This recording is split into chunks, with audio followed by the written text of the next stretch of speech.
Well, welcome everyone to our Wizards of Ox live session today. And we will be talking about why it might be good to be gluten-free. And there's lots of reasons why this might be true. It's a very comprehensive presentation, but we're going to start out with a little bit of an overview. So we'll set the stage and then all your wizards will weigh in. And today on deck, we have the amazing Susan Owens. And we also have the incomparable Carla Wiersma, who unfortunately does not have her video on because she's in the middle of a windstorm. And so she didn't want to distract us all by cutting in and out. And you have me, Monique Attinger, and I'm just outside Toronto in Canada. And so your three people in three different time zones are now going to do you a bit of a presentation. And with any luck, we'll have some time at the end to open up our mics and say hi and see if there's any more questions. But without further ado, we Oh, will get I do started. want to say that Patricia can't join us because she's doing a webinar in Belgium, so she's busy. Mhm.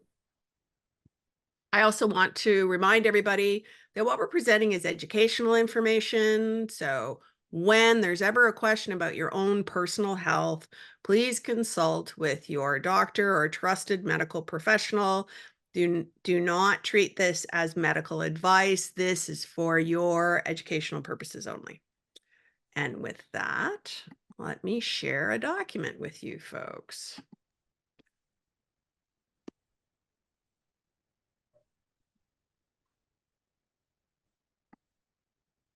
All right.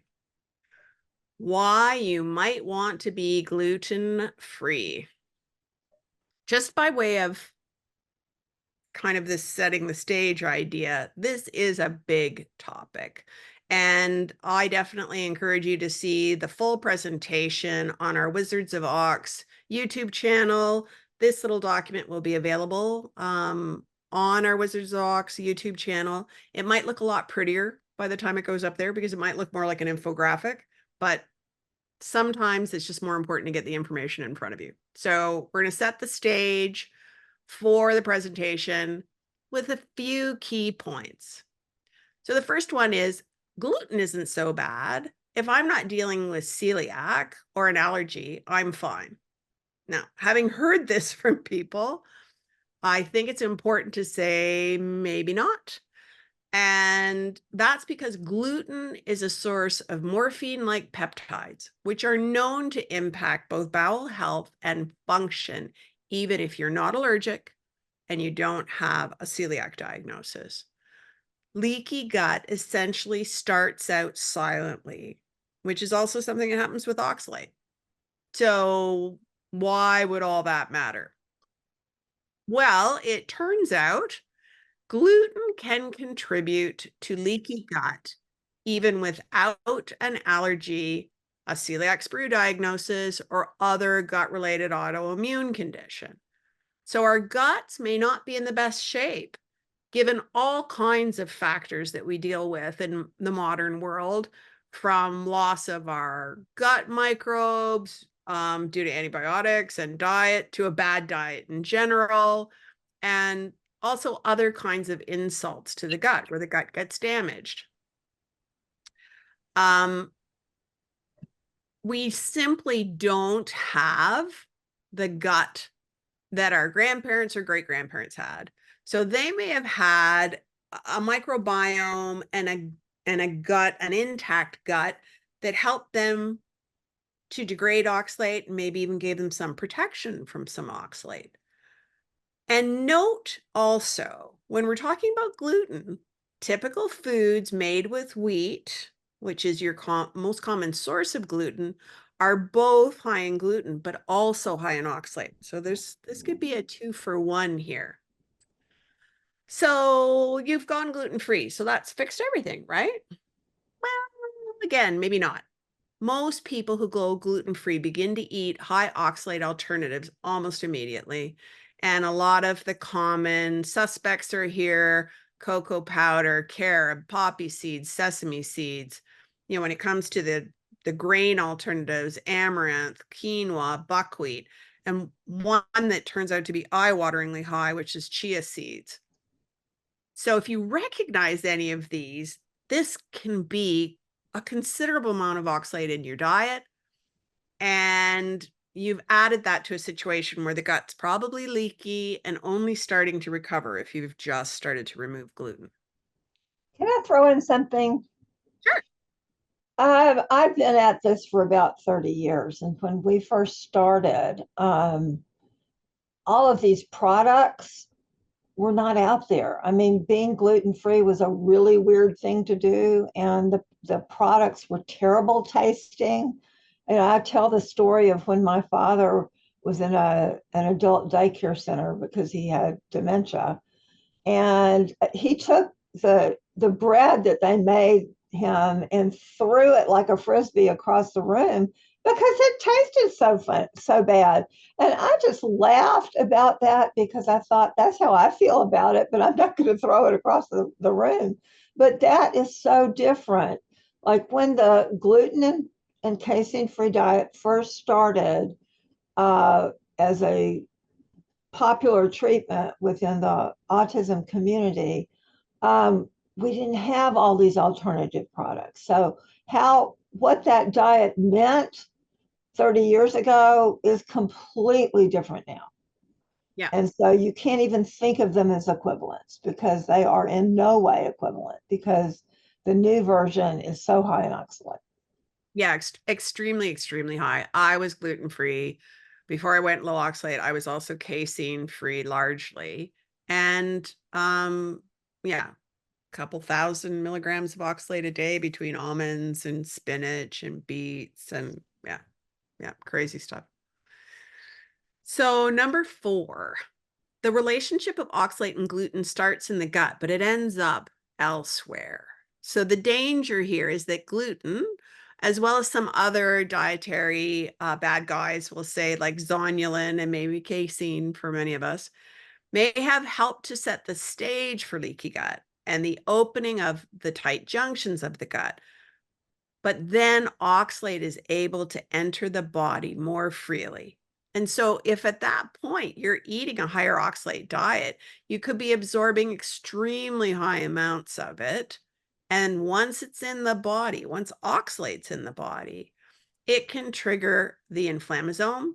That means inflammation, which also means impacts to the immune system. So we have a situation where it's not staying in one place. And that needs to concern us because of number 5. Why is the relationship of oxalate and the inflammasome a big deal? And really the big thing here is we can be transporting oxalate all through the body. So there's a family of cell transporters, no test at the end of this presentation, and hopefully Susan will give you some more details here. But they're called the SLC26A family of cell transporters, and they are functioning throughout our bodies. They're not limited to one area. And so it can be affecting everything from organs to blood vessels, to the lungs, to hormonally sensitive sexual organs. We can be moving oxalate virtually anywhere in the body, including the brain. And given that oxalate is pro-inflammatory, that can't be good. So this is the setting of the stage for the presentation that Susan's going to do. I'm going to stop sharing. I'm going to make sure that Susan can share.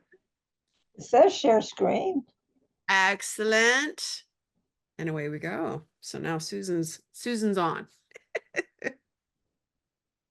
Let me get. Okay, can you see? Yeah. It's I'll yeah, have to minimize that. I don't know if everybody else can. Carla, can you see okay? Do you want to bring into the chat? I can. We're Okay. good. Okay. Well, I actually wanted to start this presentation with a story and kind of how I got thinking along these lines many, many years ago, probably 25 years ago. But I was going to a conference and I was in San Diego at the San Diego Zoo. And I was standing in a food line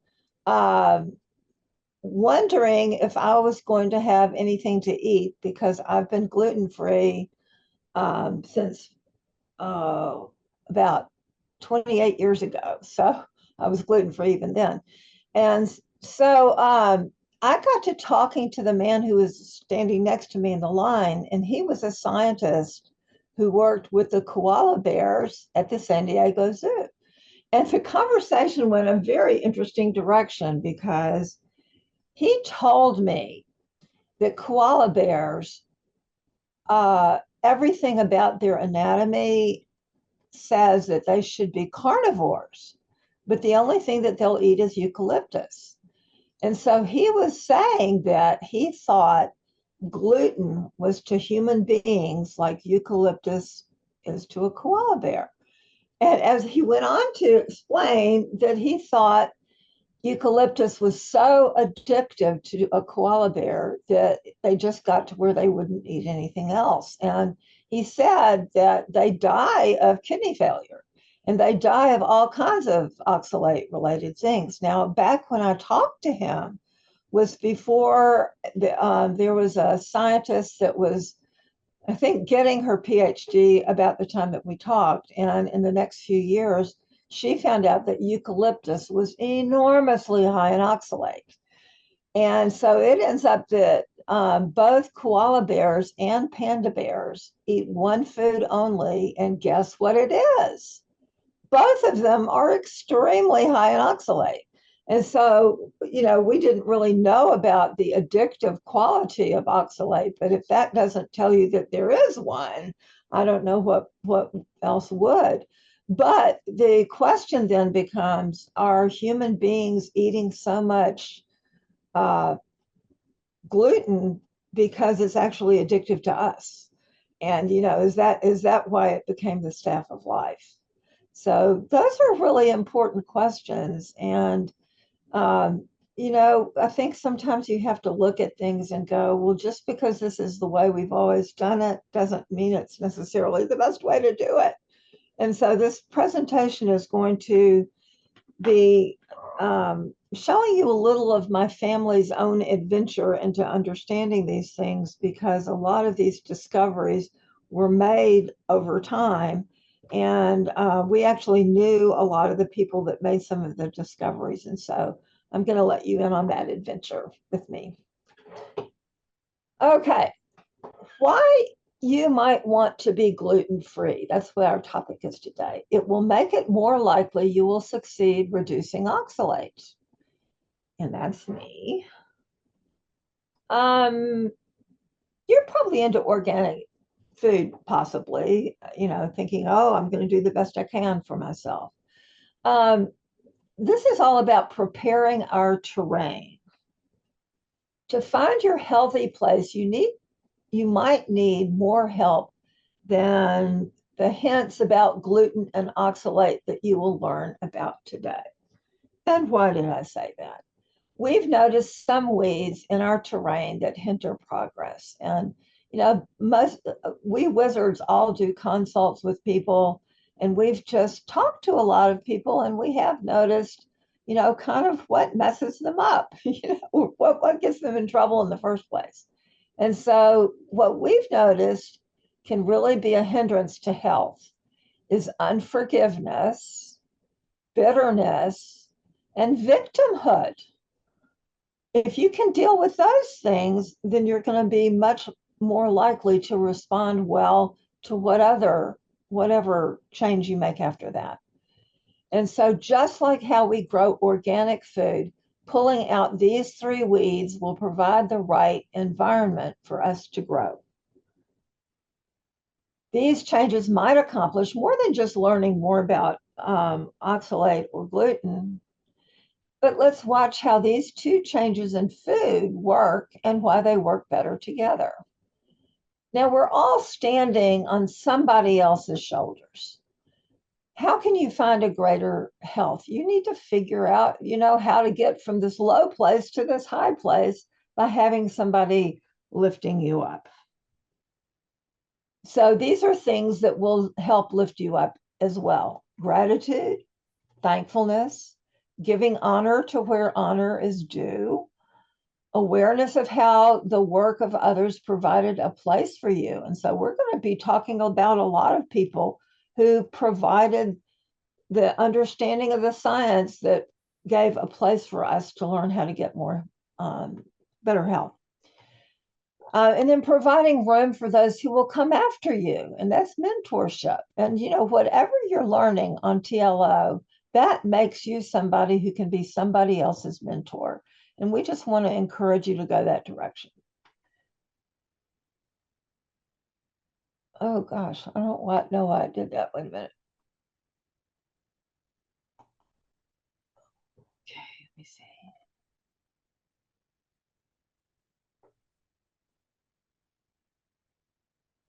While telling you about the connection between gluten and oxalate today, I'll be talking about many people who are our heroes. These people made it possible for us to achieve greater health than we thought could ever happen. Every one of these major scientific breakthroughs were important to our collective story. So the whole oxalate project, everything, nothing would have happened if these people had not done what they did. So we're all standing on somebody else's shoulders. Today, we will watch how ideas in these areas have changed and grew. And the scientists I will mention provided tools to understand how gluten and oxalate work together. Humans have eaten gluten and considered bread the staff of life for millennia. Why are so many people now finding better health after reducing gluten? What does that have to do with our oxalate story?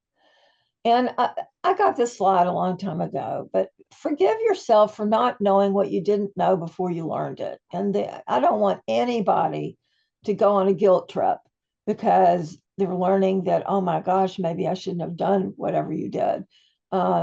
We just want to say we just are on the route to getting better, and we're not going to be worrying about where we came from. So this is my daughter when she was about 2 years old. And when she was little, she had difficulty with potty training. We heard that some children with autism succeeded there after going gluten-free and dairy or casein-free. Would that work with a child who didn't have autism? I mean, that was important for us to figure out. Would these diet changes make sense considering what scientists were learning back then? And the answer was yes. Back then, we were all learning about morphine-like peptides that formed from the digestion of gluten and wheat and from the dairy protein casein. Now, when I say morphine-like, what I mean is that little peptide that's just made from digesting a protein can engage a morphine receptor just like morphine can. And that's why it's such a bad deal. There are 174 articles in PubMed that come up when searching on the word for continency, which is micturition, and morphine. So it made absolute sense why if the proteins in these foods were problems for my daughter, that she would have problems gaining continency. And, you know, you need to think about that also if you have some loved one in your family who has developed problems in that area, because it might be that by reducing these particular foods that they might gain better control. Work was happening in Norway by scientist Kalle Reichelt, who's everybody called Tiny because he was so giant. And he was working with an educator named Anne-Marie Knivesberg, who showed how these opiate-like peptides could impact development in early childhood. So this is a study that was done in 1993, and it's showing an association of the opiate morphine with continency, and it had already been explored thoroughly.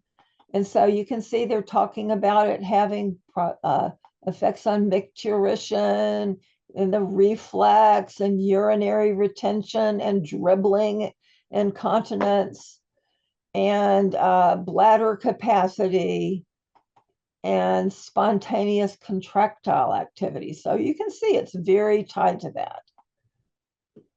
So opiates are actually changed by a detoxification process called glucuronidation. And some of you may have used a supplement called calcium D-glucarate that seems to help here. But morphine 3-glucuronide causes anti-nociceptive cross-tolerance to morphine. So it can actually make it where you can have hyperalgesia, which means more pain than other people. And so this shows that there's two ways that the glucuronic acid can attach, either at the 3 place or at the 6 place.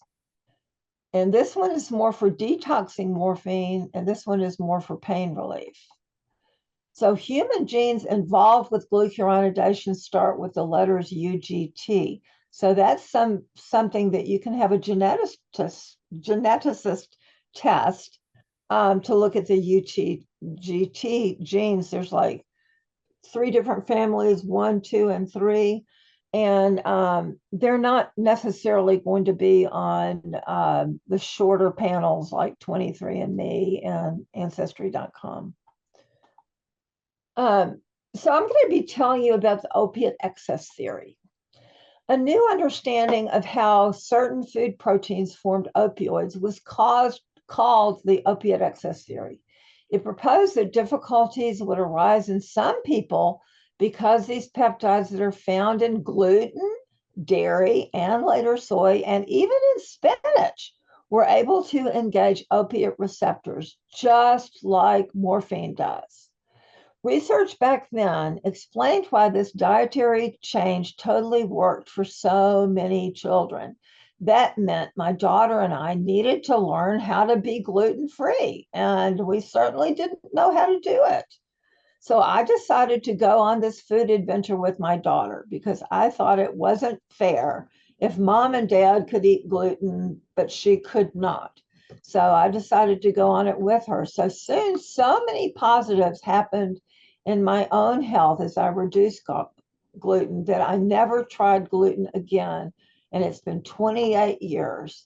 And also my daughter still has not eaten gluten. And every time that she's had, gotten it accidentally, it has been a total disaster. So she is still gluten-free. Later, when trying to help my elderly mother, I learned that the only feeding tube formula that Medicare would pay for had either milk or soy as its protein base. And I was very concerned that these proteins would affect her ability to swallow. And that's what we were trying to teach her how to do. And that might be true of any elderly person that actually needs that kind of formula. So just be aware that Medicare does not know about this, and they also won't pay for it. That's why you shouldn't think this is only relevant to autism. Think about baby formulas. I mean, how many baby formulas are either made out of soy or milk? And then how about dog food? If you look at, we were feeding my dog something called Healthy Choice, and it was extremely high oxalate and extremely high in soy. So this is Anne Marie Knivesberg, and I had the pleasure of meeting her many years ago, but she died in 2013. But she was a research pioneer, and she and Tiny Reichelt did some work on looking at the educational consequences of going on a gluten and dairy-free diet. And so the development for the group of children on the diet was significantly better than controls. And that's why they were very enthusiastic about it and learning about how to clarify it for the rest of the scientific world. So the connection of these peptides to autism was re-explored in 2022. And this is a meta-analysis. And that's when you go back and look at who's published what. And when they did that, they found 5 studies reported significant reductions in stereotypical behavior and 3 studies reported improvements in cognition.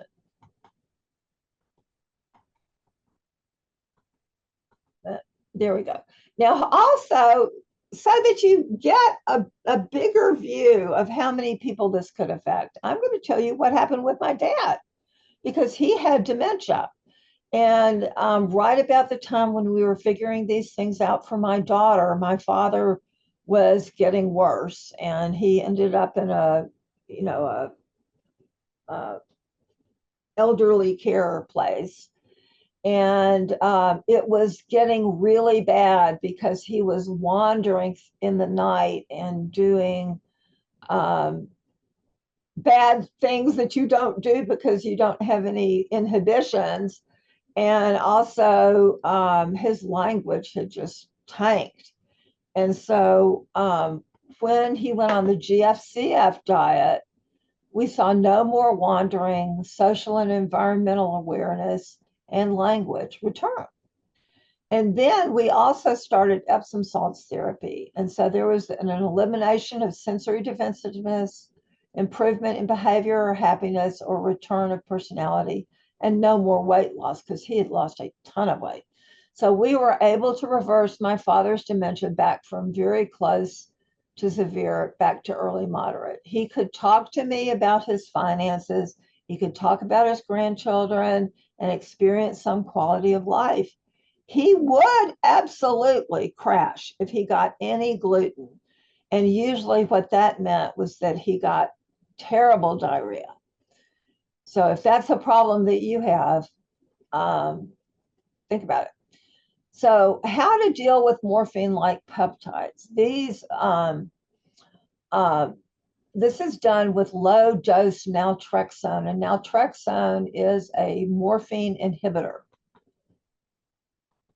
In 1993, one of the stronger arguments for the opiate excess theory was the responsiveness of children with autism to naltrexone. Naltrexone is an opioid receptor antagonist, so it can blunt a response to any opioid. Later, scientists learned that when a tiny amount of this morphine inhibitor is given, it persuades the body to make its own endogenous opiates in response, and that can often be a plus. PubMed has 790 studies on low-dose naltrexone, and it is being used with many indications like pain, alcoholism, fentanyl, that's certainly relevant these days, fibromyalgia, cancer, arthritis, obesity, etc. Now, Monique and Carla, how many of the people that you talk to who are needing to reduce oxalate have some of these other indications? Oh, easily quite a few, Yeah. especially fibromyalgia. Or Okay. and pain. But yeah, I've had clients that ended up with, if they didn't have it when they came to me, I have had people who had cancer, and arthritis is really common because joint pain is really common. It was one of my early symptoms with oxalate too, I believe. Well, and I also want to remind people that we did a Wizards of Ox presentation on pain that was a while back, and you can go back and look at it and listen to it over and over again and try to figure out how to put these ideas together. Yeah. So this was written in 1993. It was in French, but what they were looking at, this was done by I thought I saw one of those names. Maybe I didn't. But they were talking about this theory by Panksepp, and they said therapeutic effects of the long-lasting opioid receptor blocking agent naltrexone. They were looking at that. So who is Panksepp? Okay. He was the person that first proposed a connection of these peptides to autism in 1979. And he was actually a neuroscientist. And this is his paper suggesting that opioid peptides could play a role in the etiology, i.e., they were thinking then that it caused autism, and proposed that autism might be an emotional disturbance arising from an upset in the opiate systems in the brain. How about that? So this is what you can go find the study if you want to look at it. Now, these are scientists who later studied these opioid peptides and found their remnants present in urine. The first of them is Kali Reichelt, or I told you he was named Tiny by his friends. And he also studied how platelets carry serotonin and how that's influenced by all these peptides and things like that. And so, what do you think about, say, Monique or Carla, about serotonin and how that relates to clients that you might have? Are you there? Yeah, we're here. Sorry. Yeah, I mean, that's SSRIs, does that mean anything to anybody? well, I have an awful lot of clients on SSRIs, so I suspect there's some relationship. I'm not sure that I could that I'm comfortable that I know what exactly it is, but if you're saying here that this person was studying platelets and carrying serotonin, for sure there's I'd say an unusual number of people in my client base who are on an SSRI or some other kind of mood altering medication And by goodness prescription. knows there are just a lot of people, period, on SSRIs. I mean, it's one of the hugest uh, most prevalent Most medication frequent, that people are on. most frequent intervention in autism, especially in Belgium. That's all they give. That's the one tool in their toolkit. Yeah, and Wait I meant a to say minute. we have I our am Patricia. hearing the lovely voice of Patricia de la Garza. Did you join us? Yes, she Yes, I has. did. I'm sorry. We were busy doing some trainings here as well. Well, I know you are, and we didn't expect you to show up, so that's why I'm delighted to hear you. Thank you. Yeah, I mean, it's huge. SSRIs are huge. So there's still much more research that needs to be done in this area. So please don't think that I'm saying it's already been done, because there's a lot that still needs to be done. All right, this is Paul Shattuck, and he was actually my mentor. He was the one that got me into autism research in the first place. But he has an OBE, which is a big title in England, and he is a past president of the World Autism Organization. But his work at the University of Sunderland was a lot on these urinary peptides. And then this is Dick Deef, and he was a late comer to this game, not to the whole game, but I mean, he's been doing autism research for a long time, but he started looking at the dietary peptides, and he found that, like morphine, and we should not be surprised that it would be like that, that these peptides impair your sulfur absorption in the gut.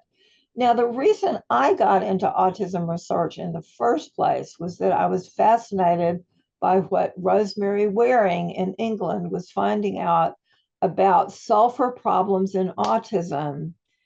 And she was also finding them in Alzheimer's disease. So I got looking at her work for both my daughter, not my daughter didn't have autism, but she had a lot of problems with detoxification, and that gets into the sulfur area too.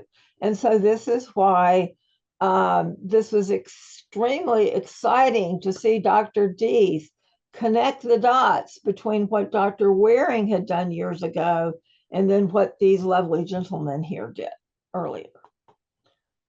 So this is something that our moderators found. And, we have some very sharp moderators who are out there looking at the literature and finding all kinds of things. And this is something that they found recently. degradation of food-derived opioid peptides by what? Bifidobacteria.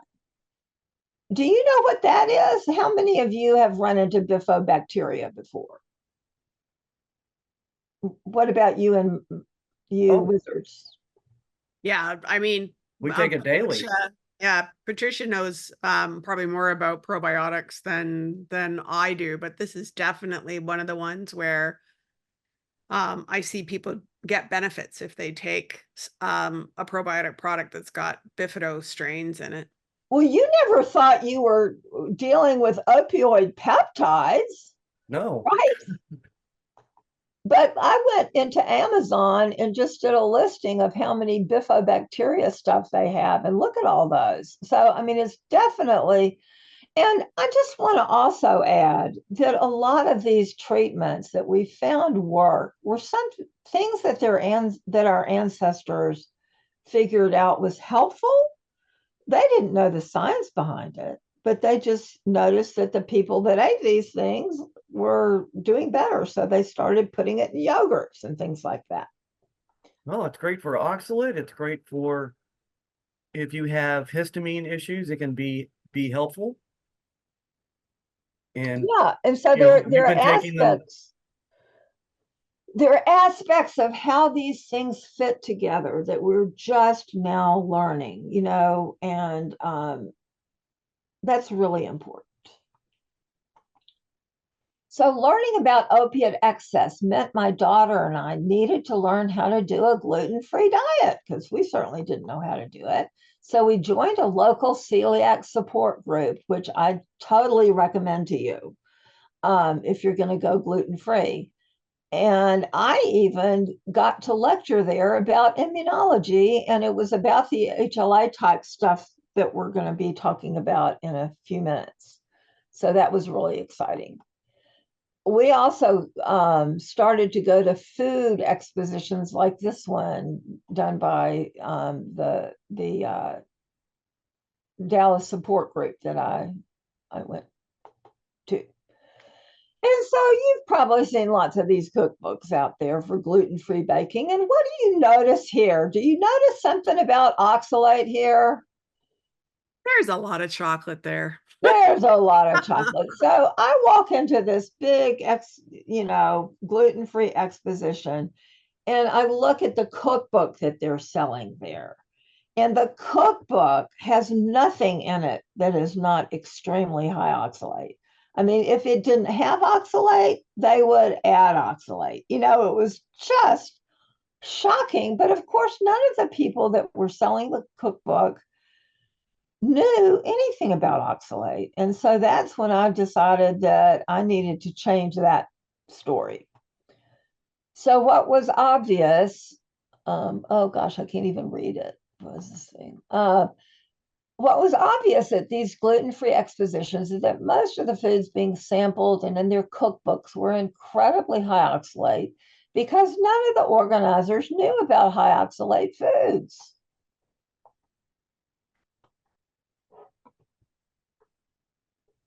Like chocolate, carob, poppy seeds, sesame seeds, amaranth, quinoa, buckwheat, chia seeds. And, I tell a story about one time when I spoke in Germany. And I just noticed that the kids with autism that were in the audience were just so out of control. And they were not like American children that might be in the audience at an autism conference in the US. And I was just really trying to figure out what is so different about these children. And then one of them invited me to their home for lunch, and they served this big thing of bread, and all of it was buckwheat. And it was after that I found out that buckwheat also really tangles with your thiamine chemistry. And we know now that the microbes use thiamine-dependent enzymes in order to get rid of oxalate. So that's why the children in Germany who were eating so much buckwheat were probably a whole lot higher in oxalate than the children that were from the US. So that's an important thing to know. So I started looking for evidence that the problem with oxalate may have occurred before the onset of autoimmune disease in people who had this particular HLA immune system susceptibility genes. And we will talk about that later. But it may be really important that people with celiac disease risk genes avoid oxalate, because the oxalate is going to be pushing you over into the autoimmune thing.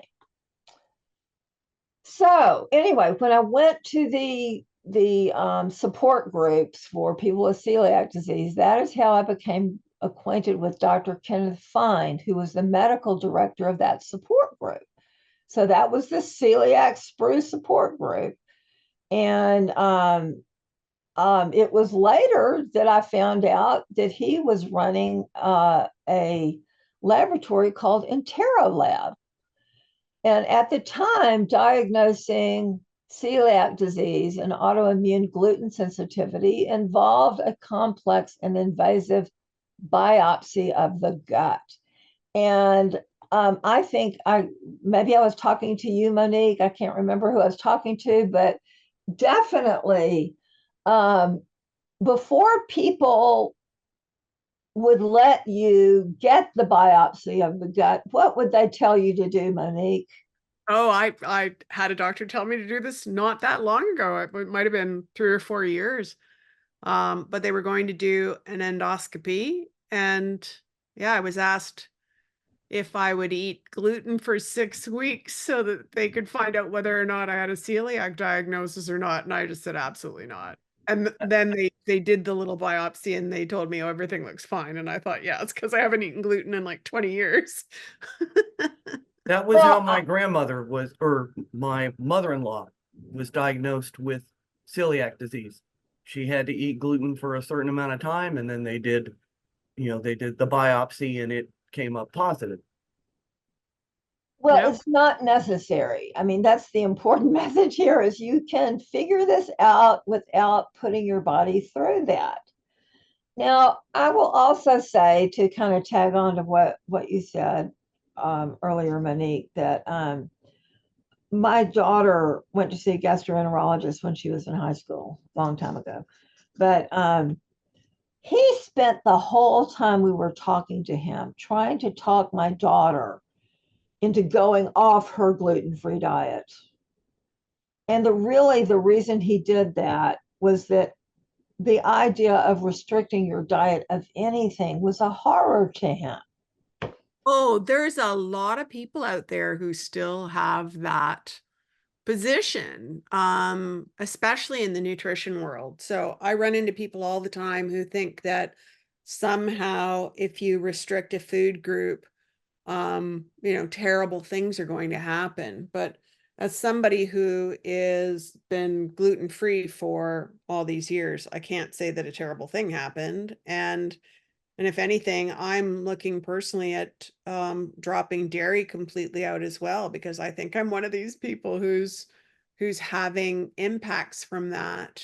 And there's definitely an addictive quality to being able to let it go. So yeah, this is all very intriguing how the addictive aspects of these toxins can actually be part of why we're having such difficulty with it. And I would argue it's also part of the reason why some nutrition professionals are horrified if you're going to give up some of these things. It could be that there's a lot more of us who have some low level degree of addiction here than might even meet the eye.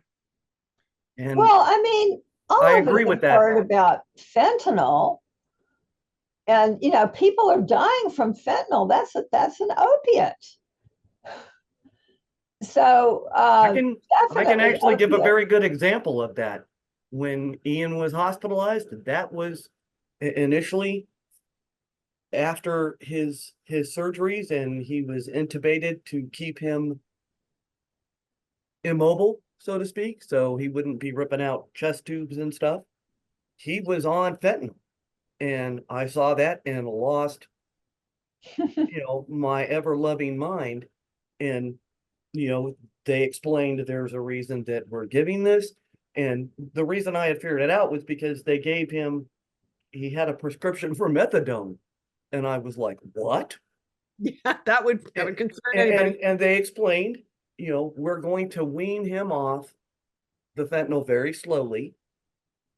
But he may or may not need methadone. So if he needs methadone, then, we'll give it, but that's the last resort. And thank God, when they weaned him off the fentanyl, was it really pleasant? No, he was pretty cranky, but not cranky to the extent that, he was going through, the DTs or at least the serious DTs that he needed, methadone. But yeah, that was an eye-opening experience when I didn't know too much about fentanyl. So, and I had actually looked it up and like I said, darn near lost it.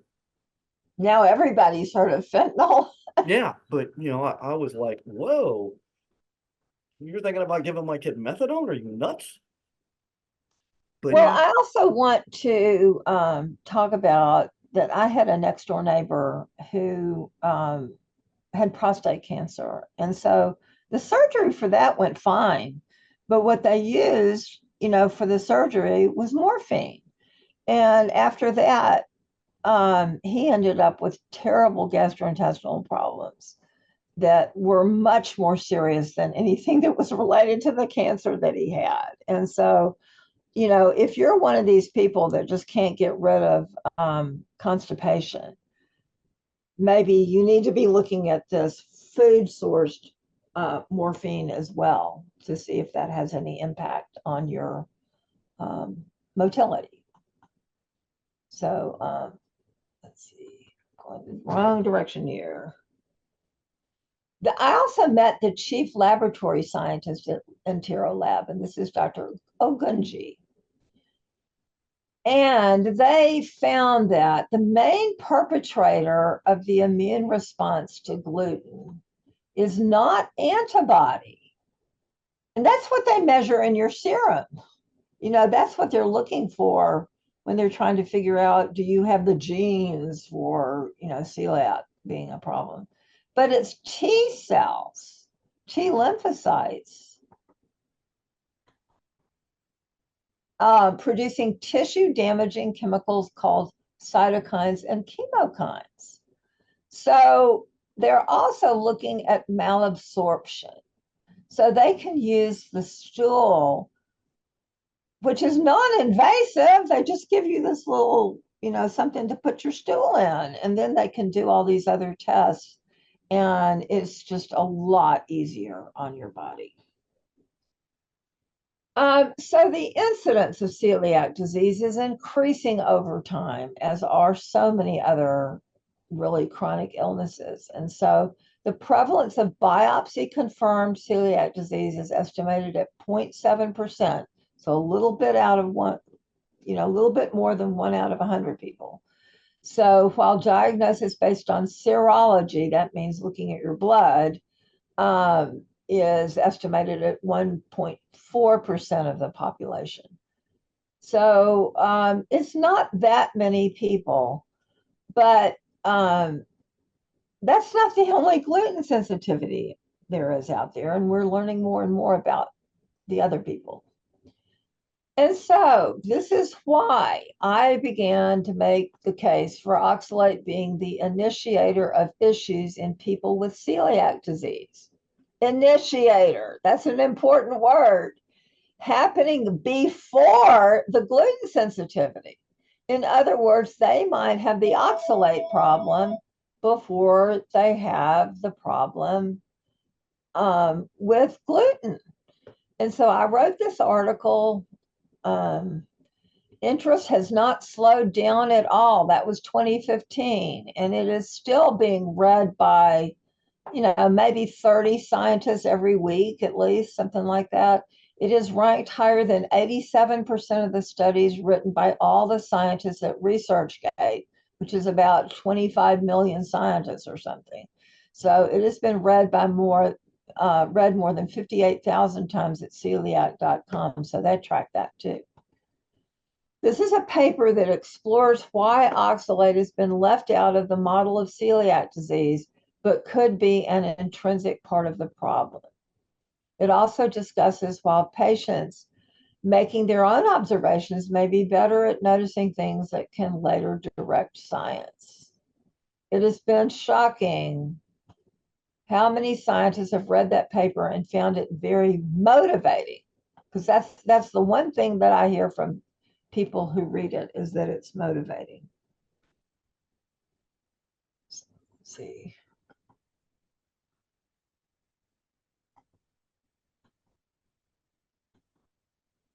Now, when I wrote my article, there was this wonderful other person that thought about writing and improving our visibility at celiac.com, and man, did she succeed.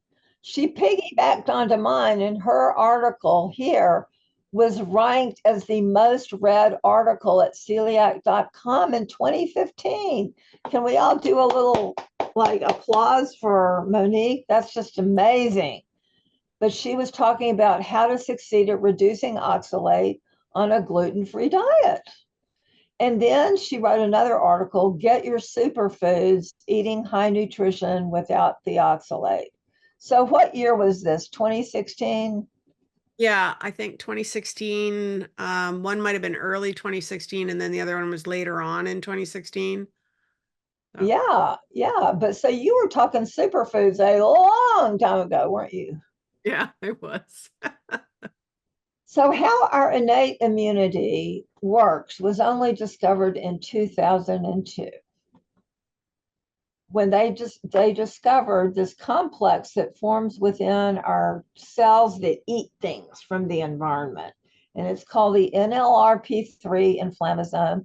And I think about it looking kind of like a helicopter, but you can see how the research has just gone on and on.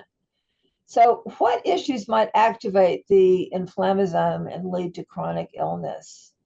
Okay, this is from a paper, and they show that the inflammasome being activated and not turning off is behind all of these diseases.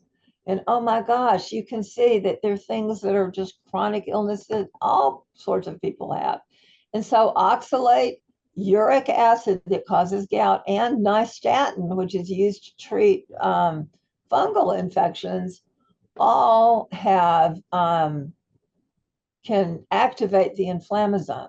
So there are 22,000 articles right now about the inflammasome, 24 about celiac-free, and nine were about gluten.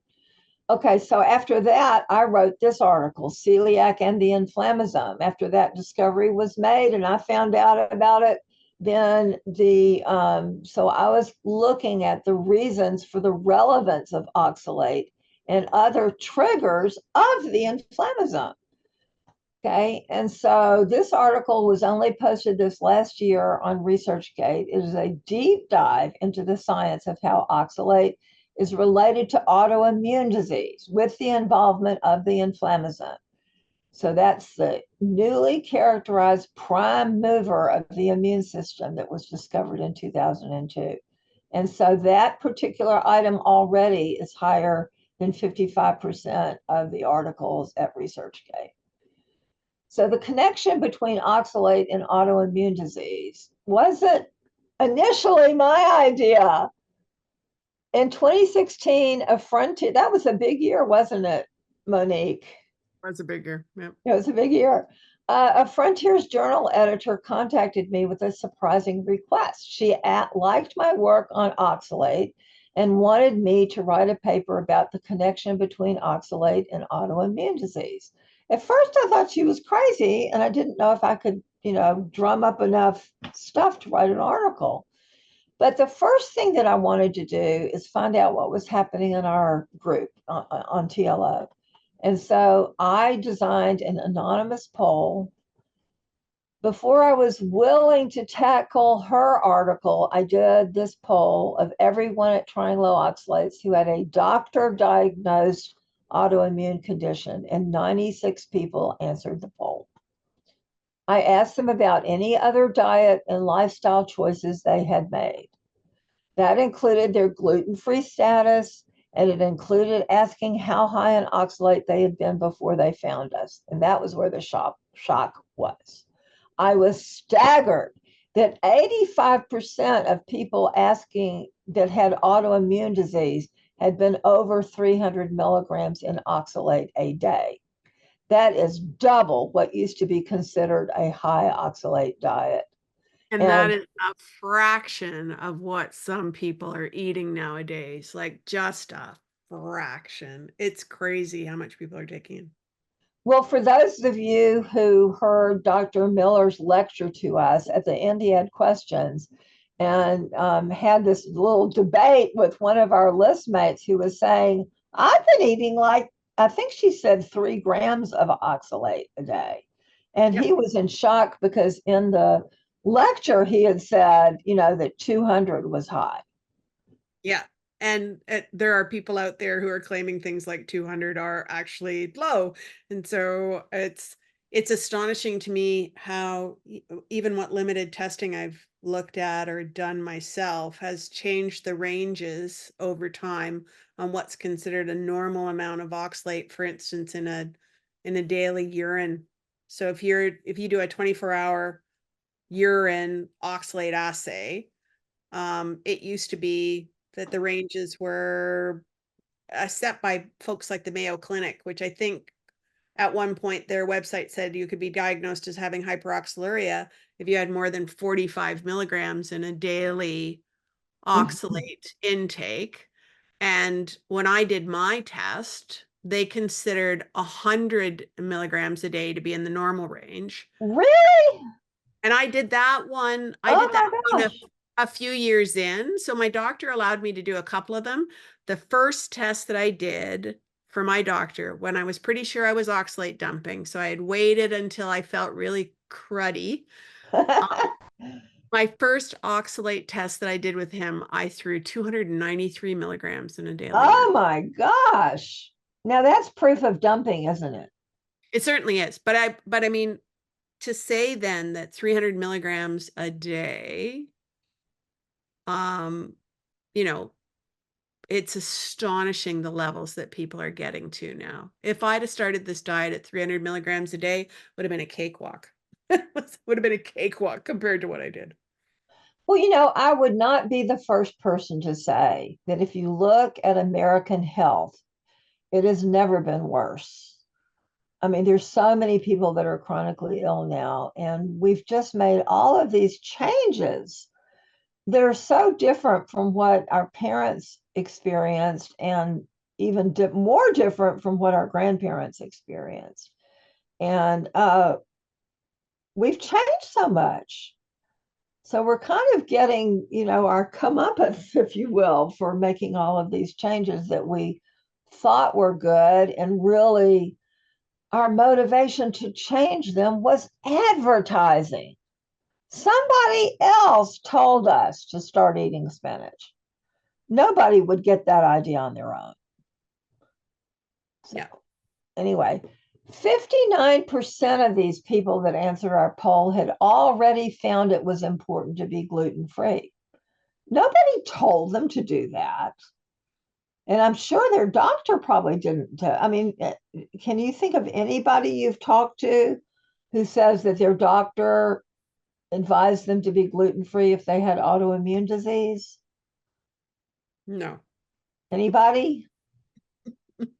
No?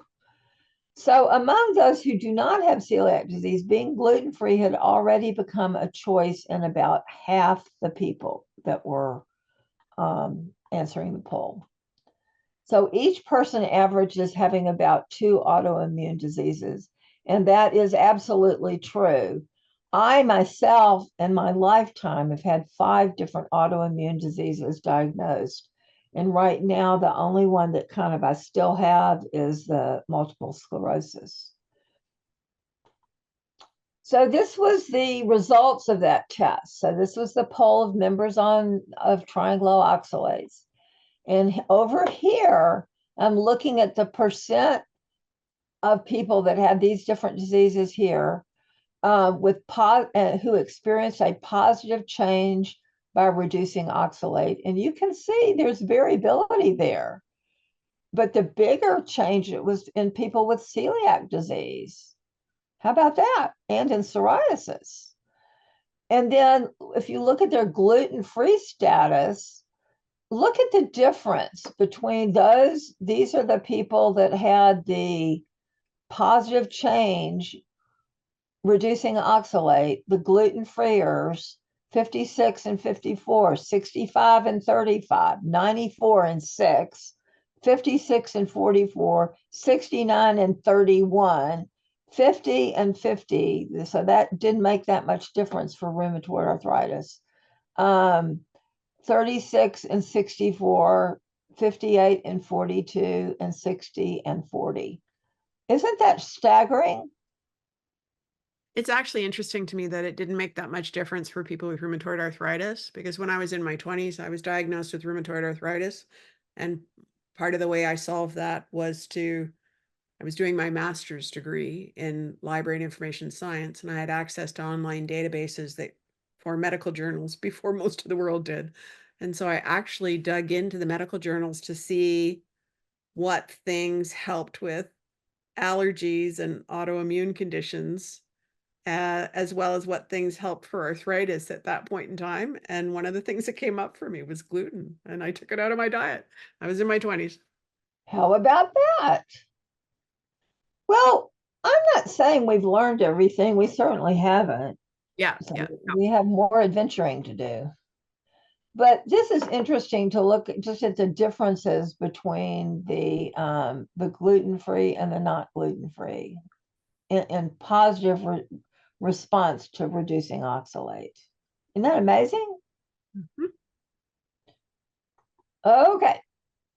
So this is an article that I wrote that was never published, but and it did pass peer review.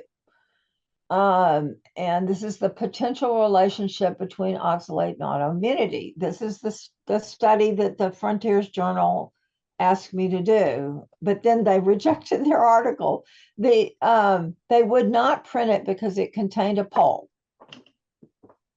At the last minute, the senior editor said he would not allow polls in his journal, but that had not at all been clear to his editors or to me, because that's the way I wrote the article.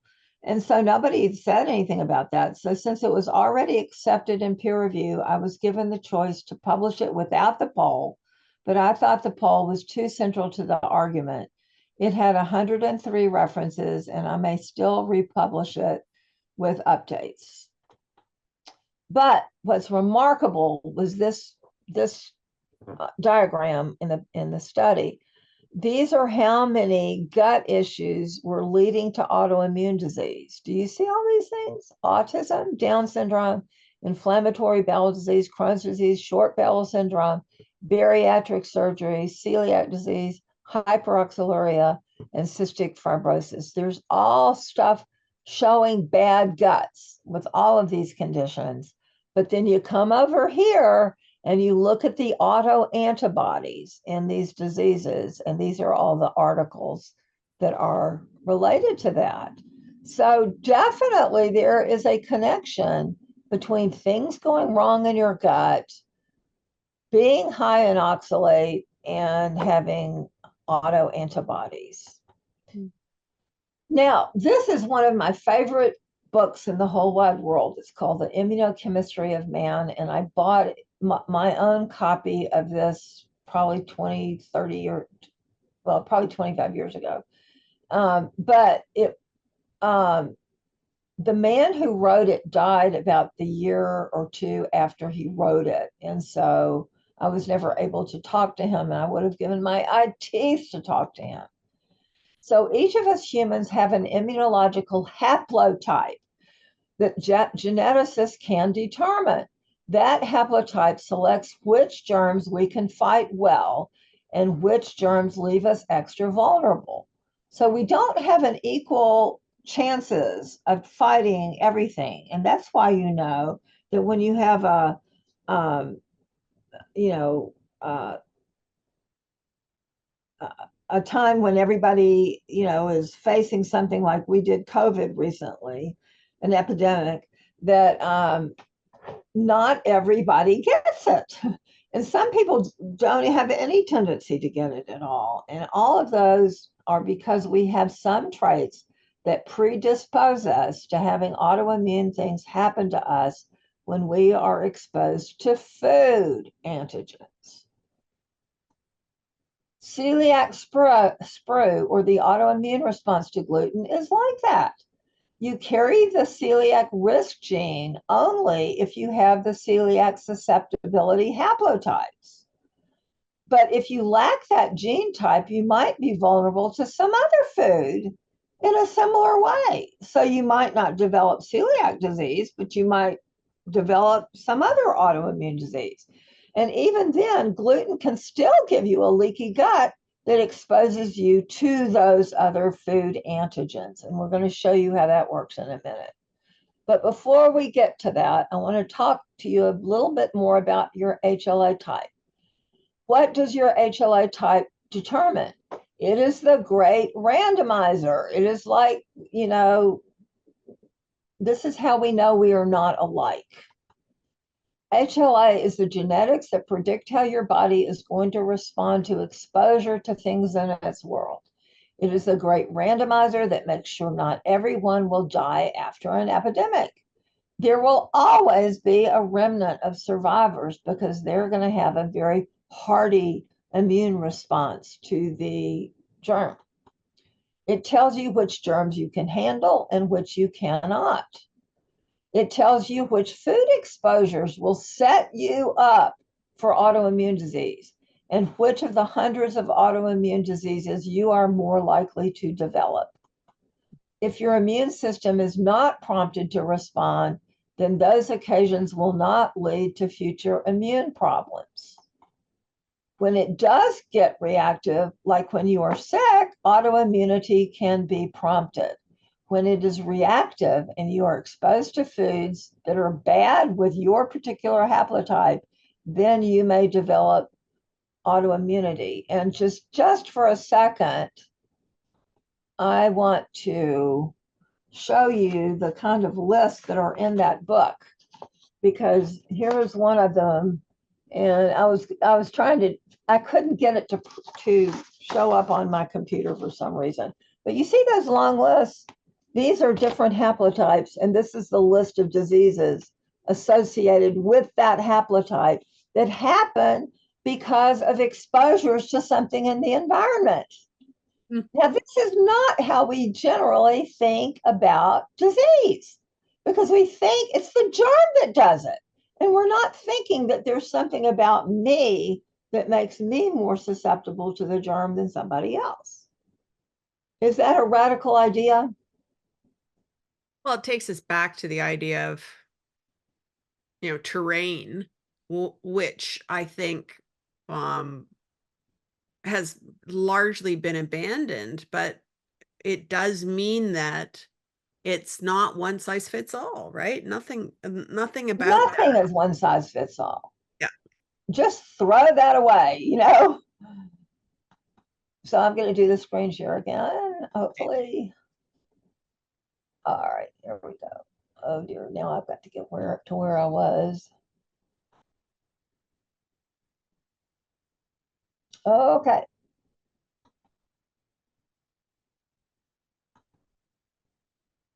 Okay. Now we need to switch gears and show you another incredible discovery made by another scientist who is a celiac researcher. First, we need to understand how our gastrointestinal system is a huge and important member of our immune system. And so this is a picture of our gut, and you can see that this is the lumen. So this is where your food is right here. This is called your GALT, your gastrointestinal lymphoid tissue. And so, you can see that on the underside, the outside of your tube, that's where you see your immune system with Peyer's patches, T and B cells, dendritic cells that are eating things, and all of these regulatory T cells and macrophages and plasma cells and things like that. And see, these are your IgA antibodies, which protect the gut. So most of them are staying, on this side, but they might end up coming across via a plasma cell. And anyway, it's important to get the idea that you're on this side or that side, and how you get through is dependent upon the openings that are between the cells. You see that each one of these cells has kind of a gap, and that's tightly regulated. And so one of the things you may not have heard of before is these microfold cells, or M cells, because they're a way that a lot of this stuff gets over there. And so I have that for people who want to read about it later, but it's not that critical that we go over it today. So let's see, where am I going? Okay, so antibiotics. Western medicine after World War II changed which microbes live in our bodies because of the introduction of antibiotics and antifungals. What about naturals? I looked up a whole lot of the ones that people use, and I found out that they basically affect both fungus and bacteria. And so they're not specific to one or the other. So we now understand that microbes form the adaptive part of our bodies, but our genes that we have can't adapt. So when we started using all of these treatments to get rid of microbes, we lost the adaptive part of our bodies. And that's why we can't adapt anymore, and why, we have to do things all the same way, and why we can't explore as much as we want to. So we are not the same kind of organism as our great-grandparents, because we lost this adaptive part of our bodies and do not know how to restore what we lost. And that is why you cannot eat what your ancestors ate. That's pretty grim, but it's just the reality. And, we did not have the technology to understand this back when antibiotics were introduced right after World War II. But we only got that technology when we could start studying the DNA and the RNA and see what was happening after we gave antibiotics. So another science breakthrough occurred in 2012, the discovery of zonulin, and it's showing how we get a leaky gut. A peptide in gluten was discovered to imitate a signal that the immune system uses to open up communication between the gut, the lumen, where the food is in your gastrointestinal tract, and on the other side where you find that gall, or the immune system. So this was started with this article in 2012 by Alessio Fasano. I've had the pleasure of meeting him. He's a very charming man. And he was talking about how zonulin regulates tight junctions and autoimmune disease. Now, it's basically his contention that autoimmune disease happens because we are exposed to antigens that come from our food because we have a leaky gut.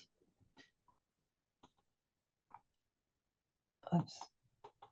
Okay, so this is another paper that he wrote. A regulator of zonulin is a regulator of epithelial and endothelial. This is the blood. This is other tissues.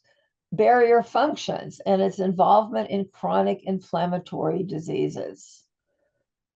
Another good study to look at. And this is from that study, and this is a chart from that study, and it's showing that ordinarily these gaps are closed up with these molecules that span them. But when you have zonulin around, see, here's the zonulin, then you get this open gap and things can leak through. That's what gives you the leaky gut. And it lets larger pieces of proteins and peptides get through. And so guess what else goes through? Oxalate. That's the only way that we really absorb oxalate is through this gap between the cells. We do not absorb oxalate this way. We actually do secrete oxalate that's high in the blood so that it can get into the gut. And we do that because we know that in our gut, we're going to have microbes that can degrade oxalate. So the whole system makes a lot of sense. So this is this charming man, Alessio Fasano, and this is his study, and he's talking about wheat, and he's talking about the gall, and he's talking about how germs are designed to access the gut, to access the gall from the gut. There's all this moving things around your body going on. And so that's how your germs get there. Our discovery of zonulin, this is a quote, the only known physiological modulator of intercellular tight junctions described so far. He's not saying it's going to be the only one, but it increased our understanding of the intricate mechanisms that regulate the intestinal epithelial paracellular pathway. Paracellular is how we get oxalate. So it led us to appreciate that its upregulation in genetically susceptible individuals leads to autoimmune diseases. And that's all about that haplotype stuff that I was talking about earlier. So your oxalate gets in exactly the same way. You'll like to know that the GI map test at Diagnostic Solutions in Georgia has zonulin on their test right here. And they also look at your secretory IgA. That's the IgA that protects the gut. And of course, having anti-gliadin IgA is talking about gluten. And so this particular person didn't have that problem. But this is a way that you can find out what's going on with your intestinal health.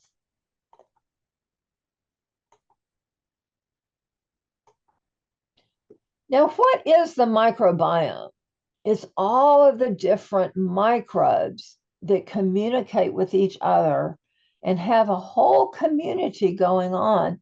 And Dr. Miller, who has started collaborating with our TLO project, did a lecture for us, and he calls himself a microbiome ecologist.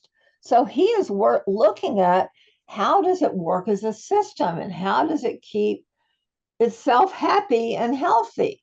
And so the microbiome protects us against pathogens. It synthesizes vitamins for us. It helps our immune system develop.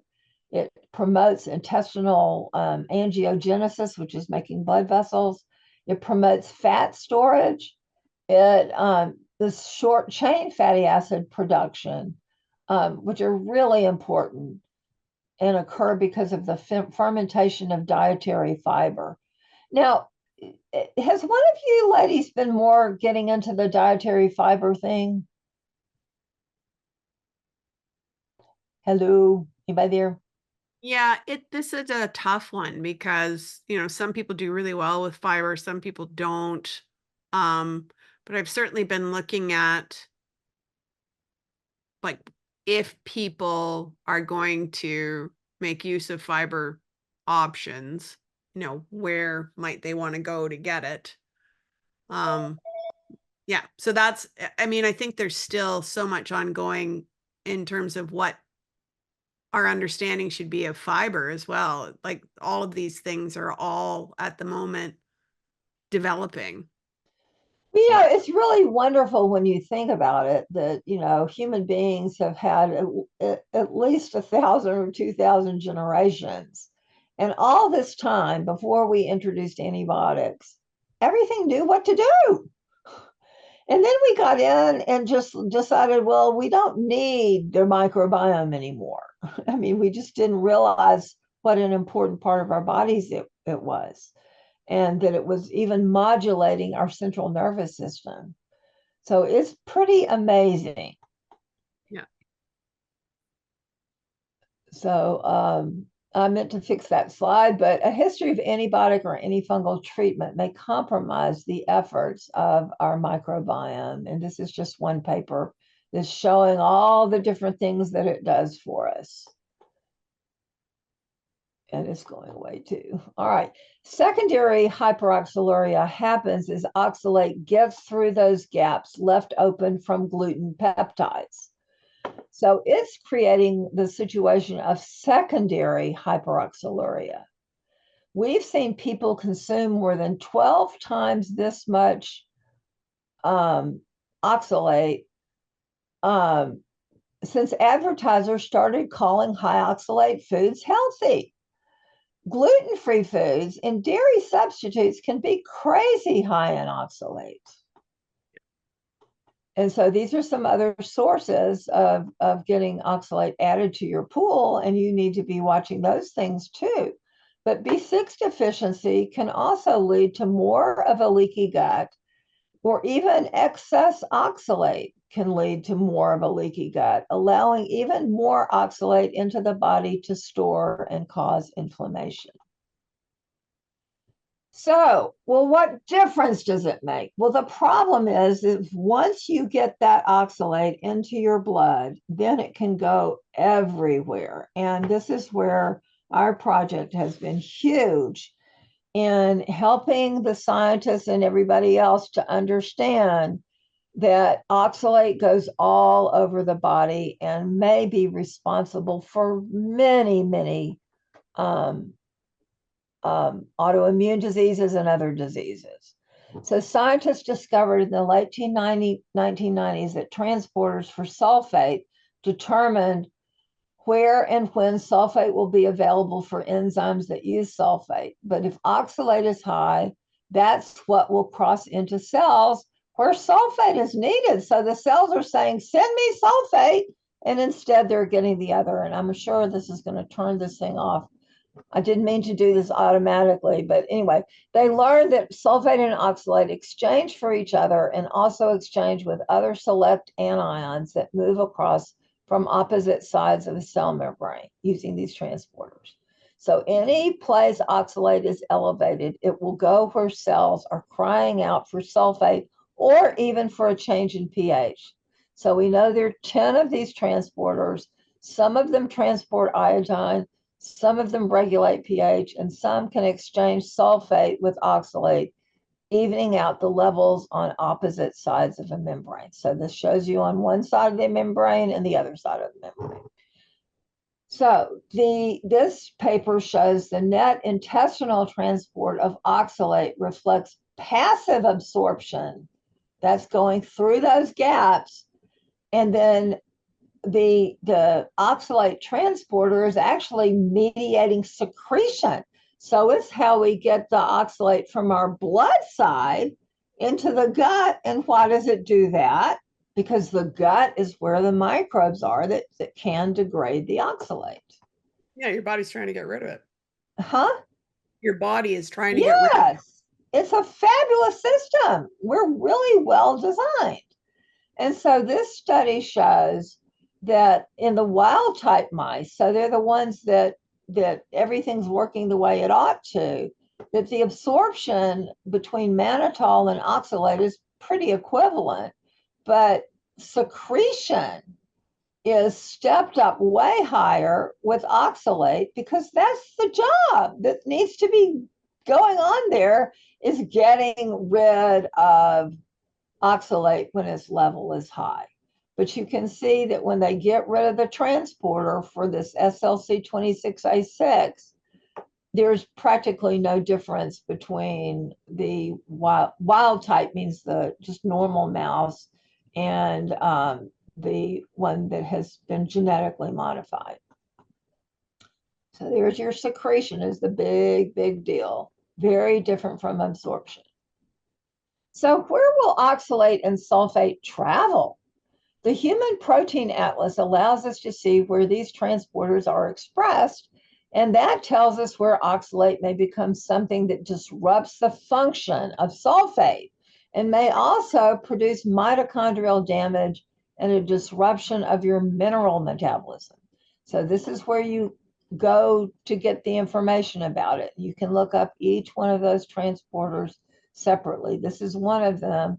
It's more newly discovered 26A1, and you get to look at DNA and RNA. Okay, so cystic fibrosis was distinguished from celiac disease in 1938. Before that, they thought it was the same thing. So I have talked of how the genetic disease cystic fibrosis has a defective gene called CFTR. The CFTR has been found to regulate the transport of oxalate and sulfate and other things that cross the cell membrane via this set of SLC26A transporters. So isn't it ironic that in 1938, people saw no difference between cystic fibrosis and autoimmune disease and the autoimmune disease celiac spread? That's just shocking to me. So this shows how they work together. Here's the CFTR sitting on the cell membrane, and it has all these little domains, and they talk to each other and regulate each other. There's CFTR, there's oxalate and sulfate transporter family right here. Now, this is from a cystic fibrosis website showing the different mutation classes, but they're looking only at people who have the similar expression of this disease, but they're not looking at how the cystic fibrosis regulator affects issues related to oxalate. So nobody's ever studied that, but it definitely needs to be studied. So it regulates the function of 5 of the sulfate and oxalate transporters. But do we know what difference that makes? How it's related to disease? They function all over the body, and sometimes they function together. And so these are the ones that we know are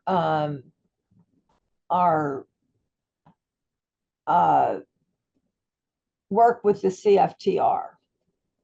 And this one's the big one. This is probably the one that there are more studies about, but we certainly need to know what the other ones are doing as well. But you can see from these pictures which organ systems in your body are affected by them. And, you know, this is important. Like if you have more lung issues, then maybe you have an issue here. Or if it's whole body, it's more this issue. Or if it's more in your kidneys, it might be here. Or if it's more in your intestines, it might be here. So which one of these is changing the way oxalate is being treated is really important. So glyoxylate, converting into oxalate, is the primary source of endogenous oxalate. And it is a substrate of SAT1, which is the first of those SLC26A transporters. So glyoxylate is also this is why the issues with oxalate and the issues with sulfate are so tied together. Very, very important to understand that.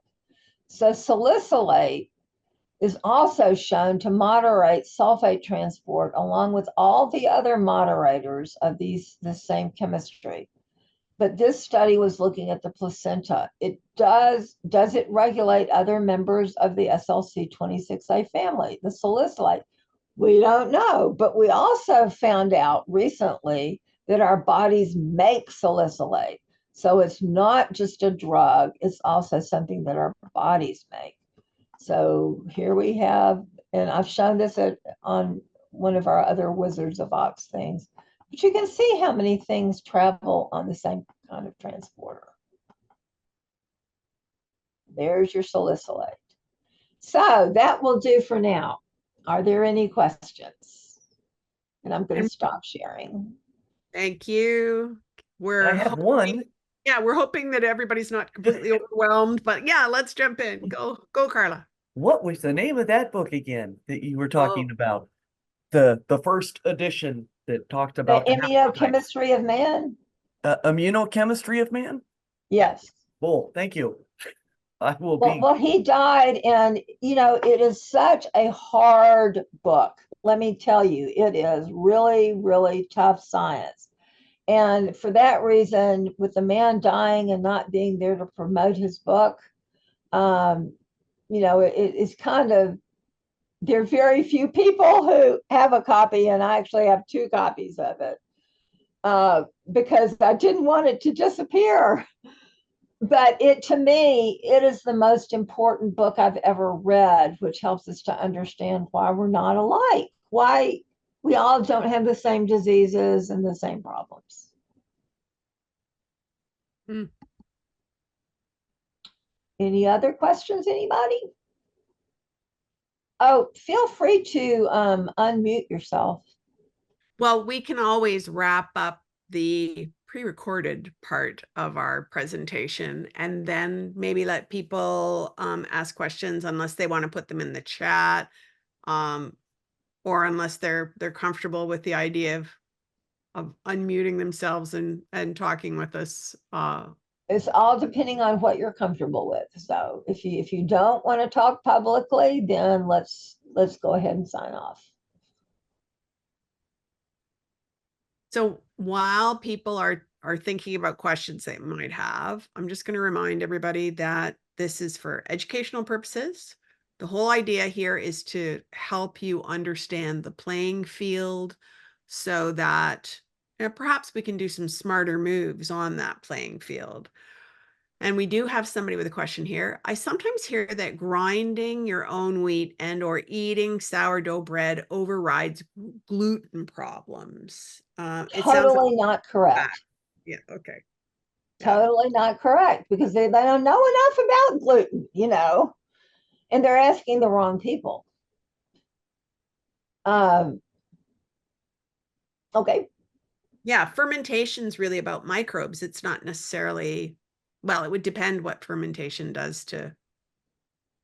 We're not saying it's totally irrelevant, but we're just saying it's not going to get rid of the reason why wheat is a problem in the first place. Right. I have to admit that the bifidobacteria, Well, that's pretty exciting. that's just mind-blowing. Yeah, that's got Totally. my And attention. with the opiate And see, receptors. one of the things that has been a real problem in the way science has been done in the past is that we had everything in these little silos where you always wanted to be peer reviewed, which meant the only people that they would get to look at your study was people that they thought knew exactly the same thing that you did. Now, I ran into the problem, when we did our autism oxalate study, it demanded cross-disciplinary work, and there was nobody who was qualified, except it took many, many submissions to finally find a scientist who knew enough about both areas to be able to evaluate it and see it was legit. But the other ones, their first response was, well, this isn't what I've been taught, so it can't be right. And, I worry about how much science we've never learned because things got blocked in peer review because it was a new idea and the old school didn't like the idea. I mean, no telling how many things have never been investigated that should have been. Well, the other thing that, and this was brought up earlier, was that there really is a problem in the nutrition community about doing, restrictive diets. And and there's a balance to that. I mean, you can get too restrictive to where you're not meeting, your nutritional needs. But, the flip side of that is research. I mean, when we were very initially skittish about putting Ian on a gluten and casein-free diet, because, he's, what is he losing? A nutrient, from a nutrient perspective, by going gluten-free. We know that he's going to be losing some dietary calcium and some D perhaps, by going casein free, but the option is you look stuff up. I mean, that was the first thing that I did, gluten. What nutrients, are large components of that? And how do I replace them? What are other dietary sources of calcium? What are, other dietary sources of the B vitamins? That kind of stuff. So it was kind of insulting, to be told, you're not going to be meeting your kids' needs when, dude, I can go online thanks to the internet and do the research and make sure that what he's losing in gluten gets replaced someplace else, by some other food. So, Well, they're generally expecting that people don't know anything because I mean, physicians don't have very much training in nutrition at all. And so no, they they don't. are generally told to make it simple. And so that's why they're going to say, oh, well, if you need potassium, eat a banana, And so they'll have a one food answer to whatever, and it won't require very much change. Yeah, but there is a wealth of information out there. So, Yeah. if you have to make the dietary changes, and you want to make sure you're still meeting the nutritional needs that, that you have, there's information out there, and you are actually starting to see more people in the nutrition community saying, okay, these are alternatives. You're losing this vitamin because, you've removed this food, let's try this, Right. let's try some of these, other foods. So it's, it's not quite that cut and dry. Well, one thing I want to say, and this is really important, is don't become food phobic. Don't get the idea that, oh, food is horrible and it's going to mess me up at blah, blah, blah, because that is a really slippery slope to getting yourself where you're dying. I mean, really, some people take it way too far and then they end up in a hospital and, some of them don't make it because they get too afraid of eating. And we've got to eat. But, if you see yourself going that direction, then just know that you need some help and you need to talk to somebody like Carla or like Monique who can help you, kind of dig yourself out of that funk. We do have one more comment from the chat, and then we're at like an hour and 3/4, so we should probably wind up. But the comment was a very good one, so I'm going to read it. Today is the 10-year anniversary of the day I decided to try the gluten-free diet. Thanks to FB Memories for the reminder. In all these years, I've never been able to stay on it for more than a few weeks at a time.